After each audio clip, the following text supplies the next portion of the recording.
तो एक बार फिर से मैं आपका स्वागत करता हूं। मेरा नाम है मानस पांडे और हम लोग ऑलरेडी पढ़ रहे हैं ग्रामीण स्वास्थ्य सेवाओं के बारे में। ठीक है, इसके पिछले टर्न पे मैंने एक आपको बेसिक अवसंरचना बताई थी ग्रामीण स्वास्थ्य सेवाओं के बारे में, उसी का अगला स्टेप। और उसके साथ ही साथ याद रखिएगा, आज के बाद से धीरे धीरे हम लोग एंटर कर रहे हैं गवर्नमेंट पॉलिसीज की ओर। किसकी तरफ?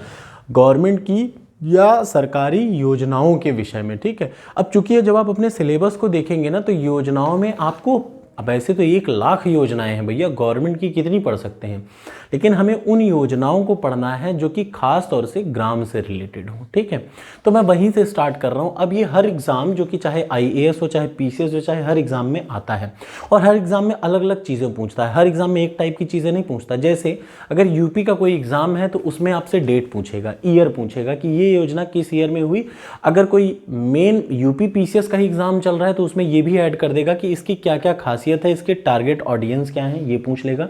इसका मेन काम क्या है, ये योजना लाने का मेन मकसद क्या है। ये दो चीज़ें आती हैं अधिकतर एग्जाम में, तो आपको यही याद रखना चाहिए। एक तो वो साल जिस साल ये योजना आई, दूसरा इस योजना का मेन रीज़न क्या था, ये योजना लाने का क्या रीज़न था, और तीसरा इस योजना के क्या आउटकम हुए या इससे क्या फ़ायदा हुआ, क्या नुकसान हुआ। तो मैं सिर्फ उतना ही बताऊंगा, बहुत डिटेल गंगा सागर हमें नहाना गोते नहीं लगाने, हमें सिर्फ वो देखना है जो हमारे एग्जाम में आए और हम उसको सही टिक मार दें। तो लेट्स स्टार्ट। राष्ट्रीय स्वास्थ्य मिशन की बात करें तो याद रखिए, इसको पढ़ने से पहले थोड़ा सा बैकग्राउंड देख लें। बैकग्राउंड अगर हम लोग देखें तो 2005 में, कब? 2005 में, अब आपको ये डेट याद रखना होगा। 2005 में राष्ट्रीय ग्रामीण स्वास्थ्य मिशन को लागू किया गया, शुरू किया गया। कब? 2005 में राष्ट्रीय ग्रामीण स्वास्थ्य मिशन को शुरू किया गया, जिसको इंग्लिश में बोलते हैं national rural health mission. You can write down in English also, और अगर आप हिंदी मीडियम के तो हिंदी तो मैं लिख ही रहा हूँ, ठीक है, but if you are from English medium you can write down it. 2005 में राष्ट्रीय ग्रामीण स्वास्थ्य मिशन को लॉन्च किया गया, पहली चीज़। 2013 में एक बार फिर से एक नई चीज़ लॉन्च की गई, national urban health mission, national urban health mission या राष्ट्रीय शहरी स्वास्थ्य मिशन। और क्या किया गया, इन दोनों सेवाओं को जोड़ के मिला के एक नया बनाया गया राष्ट्रीय स्वास्थ्य मिशन। याद रखिए, तो 2005 में क्या था? ग्रामीण स्वास्थ्य सेवा। 2013 में इसमें एक और डिपार्टमेंट, एक सब पार्ट बना दिए गए, क्या? राष्ट्रीय शहरी स्वास्थ्य मिशन। अब क्या है, जब आप पढ़ेंगे गवर्नमेंट ऑफ इंडिया की वेबसाइट खोलेंगे तो आप देखेंगे क्या, राष्ट्रीय स्वास्थ्य मिशन, उसके 2 सब डिवीजन हैं, एक तो NRHM और दूसरा NUHM। तो आपको दोनों याद रखना है। NRHM कब लॉन्च किया गया? 2005 में, लेकिन शहरी कार्यक्रम कब, शहरी स्वास्थ्य कार्यक्रम कब लॉन्च किया गया? 2013 में। राष्ट्रीय स्वास्थ्य मिशन कब लॉन्च किया गया? 2013 में। ठीक है, अब बात आती है, पहली चीज़ हो गई, सिर्फ मैं आपको काम की चीज़ें पढ़ा रहा हूँ। अब इस योजना में आपको पढ़ना क्या है, देखिए, पहली चीज़ तो डेट हो गई, 2 डेट इंपॉर्टेंट है, 2005 जब राष्ट्रीय ग्रामीण स्वास्थ्य मिशन, दूसरा 2013। अगली चीज़ क्या है, ये गवर्नमेंट की जो पॉलिसी थी वो किन लोगों के लिए थी। तो दूसरा पॉइंट आ जाइए, किन लोगों के लिए थी, तो उसको मैंने लिख दिया है टारगेट पॉपुलेशन या टारगेट ऑडियंस। किन लोगों के लिए थी, इसको रटने का सबसे आसान तरीका, देखिए चूंकि ये बहुत इंपॉर्टेंट है इसलिए किसी भी एग्जाम में आता है, आपको वैसे ही पढ़ना पड़ेगा। अब अगर टारगेट ऑडियंस के बारे में बात किया जाए कि ये किन लोगों के लिए योजना बनाई गई, तो याद रखिए ये रमन चचा के लिए बनाई गई। This is the short trick to learn राष्ट्रीय स्वास्थ्य मिशन में किन लोगों को टारगेट ऑडियंस बनाया गया, मतलब ये जो योजना था वो किन लोगों के लिए थी, तो वो रमन चचा के लिए थी, ये रमन चाचा के लिए थी। This is my short trick, you can use this if you think it is useful for you. आप में से ना लगभग 24,000 25,000 सब्सक्राइबर, उनमें से सिर्फ 3 से 4 ऐसे लोग हैं कि जो कि कहते हैं कि सर ये नहीं सही है। देखिए, मेरा ये कहना है कि यार मेरा लेवल बहुत छोटा है, मैं टॉपर को टॉप कराने नहीं बैठा हूँ, मैं एक बेसिक आदमी को उस लेवल पे लाना चाह रहा हूँ जिस पे कि आप हैं। तो दोनों में अंतर है। अगर आपको लग रहा हो कि यार ये चीज़ आपके लिए नहीं है तो आप किसी अच्छे आदमी के पास जाइए। अपना लेवल नॉर्मल है, कोई मैं टॉपर, मैं खुद कभी टॉपर नहीं रहा, मैं आपको क्या टॉप कराऊंगा बताइए। मैं हाँ इतना ज़रूर रहा कि मैं कभी फेल नहीं हुआ एग्ज़ाम में, किसी भी एग्ज़ाम में, ये मेरी क्वालिटी है, तो मैं यही क्वालिटी अपनी बता रहा हूँ यहाँ पे। तो आपको देखना होगा तो देखिएगा, ठीक है, नहीं देखना होगा तो बेटर है आप किसी और चैनल को देख लीजिए। चलिए स्टार्ट करते हैं कि रमन चचा कौन थे। रमन चचा का मतलब क्या है, याद रखिए टारगेट ऑडियंस, ये योजना किन लोगों की थी, तो आर से, रमन का मतलब RMN, रमन, CHA, याद रखिएगा। ये गवर्नमेंट की, ये जो राष्ट्रीय स्वास्थ्य मिशन है ये किसके लिए है, रमन चाचा। र आर क्या बताता है? सबसे पहला याद रखिए, आर का मतलब होता है रिप्रोडक्शन। क्या होता है? रिप्रोडक्शन। रिप्रोडक्शन इंग्लिश में, हिंदी में बोले तो प्रजनन, मतलब कोई प्रेगनेंसी की बात हो रही है। कब की बात हो रही है? प्रेगनेंसी की बात हो रही है। एम का मतलब मदर, मातृ। एम का मतलब मदर या मातृ, ठीक है। तो इसका मतलब ये योजना किसके लिए है? प्रजनन से संबंधित है, प्रेगनेंसी या प्रजनन। दूसरा माताओं के लिए है। तीसरा एन, एन का मतलब न्यू बॉर्न। एन का मतलब होता है क्या? New born babies. अगर कोई बच्चा नवजात, ठीक है, किसके लिए? नवजात। तो मैं यहां पे एक लाइन से लिख दे रहा हूं, मतलब प्रजनन, फिर माता मातृ, फिर न्यू, एन का मतलब नवजात। नवजात का मतलब जो अभी जस्ट पैदा हुआ है। फिर सी एच का मतलब चाइल्ड, बाल, बाल का मतलब चाइल्ड। और प्लस ये ए का मतलब एडल्ट। एडल्ट का मतलब क्या? एडल्ट को क्या बोल सकते हैं? एडल्ट का मतलब क्या? एडल्ट का मतलब एडल्ट का मतलब एडल्ट, युवा या एडल्ट, ठीक है। वयस्क, सॉरी, वयस्क, एडल्ट का मतलब वयस्क। तो इसमें कौन कौन आ जाते हैं? देखिए, वयस्क, प्रजनन, माता, नवजात शिशु, कोई बालक, बालक का मतलब चाइल्ड, और युवा, एडल्ट, ठीक है ना। इतने सारे लोगों के लिए, किन किन के लिए? प्रजनन के लिए है, माता के लिए, मतलब प्रेगनेंसी के लिए, माताओं के लिए, नवजात शिशु के लिए, नॉर्मल बच्चों के लिए, और एडल्ट के लिए। एडल्ट का मतलब नए लड़के, स्टूडेंट्स, ठीक है। उन एडल्ट के लिए, इतने लोगों के लिए है क्या? ये राष्ट्रीय स्वास्थ्य मिशन, याद रखिएगा, ठीक है। दूसरी चीज, अब या तो वो आएगी, टाइमिंग आ जाए, या ये आ जाए, ये किन के लिए है? तो इन लोगों के लिए। क्यों है?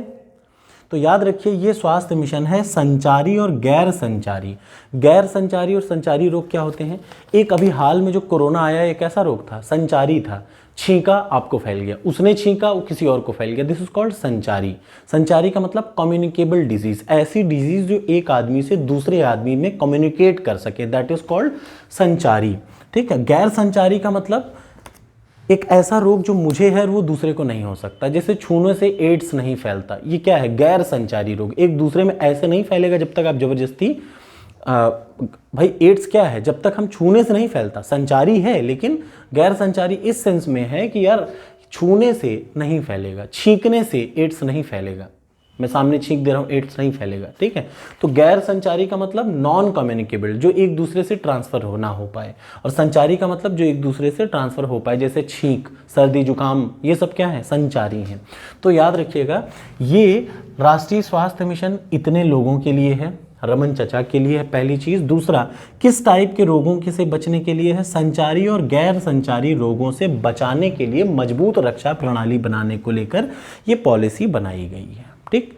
ये है राष्ट्रीय स्वास्थ्य मिशन के बारे में। अब आ जाइए, इस राष्ट्रीय स्वास्थ्य मिशन के गोल क्या हैं? तो सबसे पहले याद रखिए, इसका काम क्या है? इसका गोल सबसे पहला है न्याय संगत, दूसरा सस्ती और गुणवत्तापूर्ण स्वास्थ्य सेवाओं को प्रदान करना। क्या क्या? न्याय संगत, सस्ती और गुणवत्तापूर्ण स्वास्थ्य सेवाओं को प्रदान करना, यह है इसका गोल। और क्या क्या गोल हैं जो अब इंपॉर्टेंट है, याद रखिएगा, वो बहुत इंपॉर्टेंट है। जैसे इसके लक्ष्य क्या हैं, जो मैं बोल रहा हूं, यहाँ पे देखिए मिशन लिखा है ना। जब भी कभी किसी योजना में मिशन जुड़ जाता है, इसका मतलब उसके गोल होंगे, ठीक है। गोल कुछ ना कुछ, उसके लक्ष्य कुछ ना कुछ होगा। क्या होगा? देखिए, सबसे पहला गोल है घटाना है हमें MMR 1000 पे 1, मतलब हमें घटाना है, we have to reduce MMR to 1 out of 1000 live birth. MMR क्या होता है?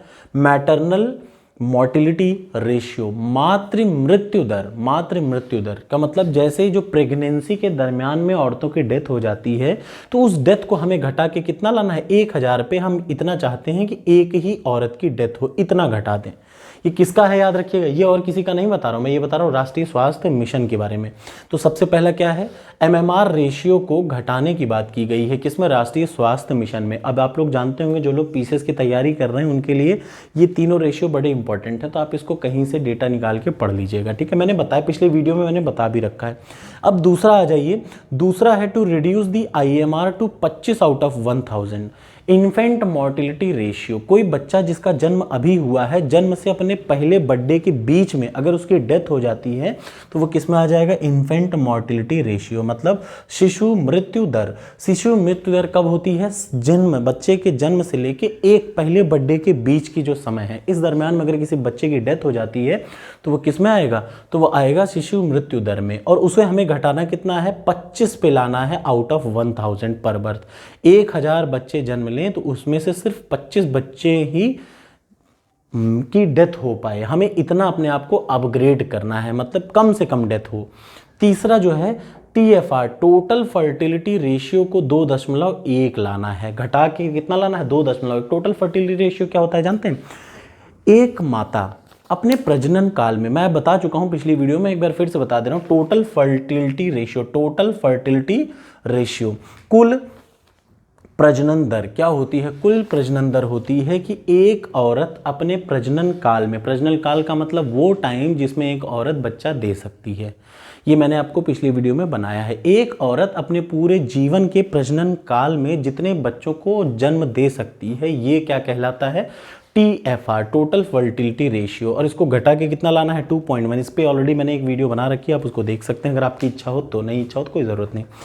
आ जाइए, reduction of anaemia in women, अगला ये सबसे इंपॉर्टेंट गोल है, हमें औरतों में क्या घटाना है, एनीमिया को घटाना है। एनीमिया क्या है जानते हैं, एनीमिया एक बीमारी है जिसमें RBC की, अधिकतर महिलाओं को किस चीज़ की कमी होती है जानते हैं, अधिकतर मैक्सिमम वो औरतें जो कि प्रेग्नेंट होती हैं उनमें एनीमिया मतलब RBC की कमी रह जाती है, कमी हो जाती है। खासतौर से कब, 15 से लेकर 49 तक की आयु में औरतों में किसकी कमी होती है, एनीमिया की। एनीमिया में एक रोग है जिसमें क्या हो जाता है, RBC की मतलब RBC कम हो जाती है, रेड ब्लड कॉर्पसल्स कम हो जाते हैं, ठीक है। ये इंपॉर्टेंट गोल्स हैं किसके, राष्ट्रीय स्वास्थ्य मिशन के। अब अगर हम लोग बात करें तो इस मिशन के अंतर्गत कुछ पहल हैं, पहल का मतलब कुछ इनिशिएटिव हैं, वो क्या क्या हैं ये देखिए। अब आ जाइए इसकी कुछ इंपॉर्टेंट पहल के बारे में। पहल का मतलब है कि यार नेशनल राष्ट्रीय स्वास्थ्य मिशन के अंतर्गत क्या क्या गवर्नमेंट ने अपने कार्यक्रम शुरू किए, क्या क्या इनिशिएटिव लिया, तो उसमें सबसे पहला इनिशिएटिव लिया, देखिए मैं इन सब के बारे में अगली वीडियो में आपको डिटेल से पढ़ाऊंगा, जो इंपॉर्टेंट होगी, मैं सब नहीं पढ़ाऊंगा, बस आपको नाम याद रखना है कि राष्ट्रीय स्वास्थ्य मिशन में सबसे पहली पहल क्या थी, जननी शिशु सुरक्षा कार्यक्रम, जननी शिशु सुरक्षा कार्यक्रम। अच्छी बात क्या है जानते हैं, अधिकतर गवर्नमेंट पॉलिसी हिंदी अंग्रेजी में सेम ही लिखी जाती है, ठीक है, मतलब आप समझ रहे हैं ना, जैसे जननी तो इसको आप ऐसे ही लिखिए जननी, मतलब जननी शिशु इंग्लिश में लिखते रहिए, सुरक्षा कार्यक्रम JSSK, जननी शिशु सुरक्षा कार्यक्रम। दूसरा आता है राष्ट्रीय बाल स्वास्थ्य कार्यक्रम RBSK, राष्ट्रीय बाल सुरक्षा कार्यक्रम। तीसरा जो आता है निःशुल्क दवा, आपको पता होगा ना दवाओं को निःशुल्क कर दिया गया है गवर्नमेंट ने, क्या है वो, निःशुल्क दवा निःशुल्क सेवा पहल, ये भी गवर्नमेंट की बहुत अच्छी पॉलिसी है। ये सब किसमें है, राष्ट्रीय स्वास्थ्य मिशन में है। परेशान मत होइएगा, इनमें जो जो इंपॉर्टेंट है वो सब मैं अगली वीडियो में आपको पढ़ाऊंगा, पूरा मिनिस्ट्री ऑफ हेल्थ की हर पॉलिसी को जो कि इंपॉर्टेंट है और जो कि आपके एग्जाम्स में आ सकती हैं, वो UPPCS में, UPSSC में सब पढ़ाऊंगा मैं, don't worry for that. PM dialysis कार्यक्रम एक और शुरू किया, और सबसे लास्ट और सबसे इम्पॉर्टेंट आयुष्मान भारत प्रधानमंत्री जन आरोग्य योजना। ये सब किसकी पहल हैं, तो अगर एग्जाम में आ जाए कि प्रधानमंत्री जन आरोग्य योजना किसकी पहल है, राष्ट्रीय स्वास्थ्य मिशन की एक पहल है। राष्ट्रीय स्वास्थ्य मिशन 2013 में लागू हुआ था, किस मंत्रालय में आता है, तो ministry of health and family welfare या स्वास्थ्य एवं परिवार कल्याण मंत्रालय। अब मैं अगली बार आपको बताऊंगा कि ये जो जितने भी स्वास्थ्य के योजनाएं हैं, अब आपको मैं एक बात बताऊं, देखिए जब भी आप बुक पढ़ा करिए, आप में से कुछ लोगों की कुछ कन्फ्यूज़न है, जैसे सर मैं बुक पढ़ता हूं तो उसमें डेट गलत दे रखी है, तो एक तरीका है यार, आज का वो टाइम नहीं है कि आप किताबों पे डिपेंडेंट रहें। किताब अपनी आंखों के सामने ज़रूर रखिए, किताब रखिए। अगर आपको लग रहा है किताब में कोई डेटा सामने रखा है तो एक बार उस डेटा को कन्फर्म करिए गूगल से, यही सही तरीका है पढ़ने का। अब आज का वो ट्रेडिशन तरीका नहीं है कि आप टीचरों से पूछते रहें कि सर ये गलत है वो सही है। You have Google right now with you, you have mobile phone, open it. अब बुक में जो डेटा दे रखा हो आप अपना गूगल से मैच करा लीजिए, ठीक है। ये मैं इसलिए बता रहा हूँ क्योंकि एक दो बच्चों ने मुझसे पूछा, तो मैं यही कहूँगा यार कि अपने साथ गूगल चलती फिरती डिक्शनरी उसका यूज़ करिए। कोई भी डेटा आंख बंद करके विश्वास मत करिए, इसलिए क्योंकि आपको उस पर क्लेम करना होगा आगे चल के। ठीक है, तो ऑथेंटिक डेटा, और सबसे ज़्यादा ज़रूरी है कि आप सारे डेटा गवर्नमेंट की वेबसाइट से लें। ठीक है, ये अधिकतर चीज़ें मैं गवर्नमेंट की वेबसाइट से ही पढ़ाता हूँ। आपको मैं बेसिक चीज़ें पढ़ा चुका हूँ। अब अगले वाली वीडियो में मैं आपको बताऊँगा। देखिए, अब धीरे धीरे हम लोग योजना पे आ रहे हैं, और ये जो ग्रामीण समाज एवं विकास है, इसमें 50% योजनाएं हैं। सबसे पहले याद रखिए 50% क्या है, सेंट्रल गवर्नमेंट की और स्टेट गवर्नमेंट की योजनाएं हैं। बचे 50% को मैं पढ़ा चुका हूँ। एक दो शोध प्रणालियां हैं और एक दो इंपॉर्टेंट है, वो पढ़ाने के बाद प्योर यूपी स्पेशल आएगा। ठीक है, क्यों? क्योंकि पिछले पेपर को देखिए मैं ये नहीं कह रहा हूँ पिछले बार से सिलेबस बदला है। पिछले बार के में पेपर में क्या आ गया था, यूपी स्पेशल ही अधिकतर आ गया था, इसलिए आपको देखते होंगे कि मैक्सिमम चीज़ें क्या हैं, यूपी स्पेशल ही दे देते हैं। जैसे घटना चक्र ने सिर्फ यूपी स्पेशल दे दिया है, लेकिन ये ज़रूरी नहीं कि इस बार भी आ जाए। इस बार मैं जो पढ़ा रहा हूँ वो प्योर सिलेबस पढ़ा रहा हूँ। ठीक है, जब सिलेबस मेरा खत्म हो जाएगा तब मैं यूपी स्पेशल पढ़ाऊँगा। वो यूपी स्पेशल से आपका ये और वो दोनों कवर हो जाएगा। ठीक है ना, ये मेरा आपसे रिक्वेस्ट है कि बिल्कुल परेशान मत होइए। मैं योजना स्टार्ट कर रहा हूँ, छोटी बड़ी वीडियो पे मत जाया करिए। आपका काम होने से मतलब है, एक चीज़ पढ़िए, अच्छे से पढ़िए। 10 चीज़ पढ़ लीजिए, गलत सलत पढ़ लीजिए, या 10 चीज़ पढ़िए समझ में ना आए तो बेकार है। ठीक है, तो ज़रूर बताइएगा कि कैसा लगा। ये बात मेरे लिए जानना हर बार ज़रूरी है। अब अगली वीडियो में मैं आपको बता दूं, सेंट्रल गवर्नमेंट की पहले जितनी भी गवर्नमेंट की पॉलिसीज़ हैं स्वास्थ्य से रिलेटेड, हेल्थ से रिलेटेड, उसको मैं शुरू करूँगा। शुरू मैंने कर दिया है स्वास्थ्य मिशन से। ठीक है, अब अगर आपको किसी को पता हो, चूंकि मैं लास्ट में जानबूझ के कह रहा हूँ, मैं देखता हूँ कितने लोग इसका जवाब देते हैं। 3 चीज़ में आप मुझे अंतर बताइएगा। सबसे पहले योजना, दूसरा कार्यक्रम, और तीसरा मिशन। इन तीनों में अंतर आप कृपया मुझे जरूर बताएं। योजना, कार्यक्रम और मिशन में क्या अंतर है, ये जानना बड़ा ज़रूरी है। ठीक है ना, क्योंकि जब मैं पढ़ाऊंगा तो मैं अभी फ़िलहाल के लिए मिशन पढ़ा रहा हूँ, अगली बार मैं पढ़ाऊंगा योजना, वो भी स्वास्थ्य की ही योजना पढ़ाऊंगा, सेंट्रल गवर्नमेंट की पहले, फिर स्टेट गवर्नमेंट की। ये सब मैं आपको पढ़ाऊंगा अगली बार में। Thank you so much.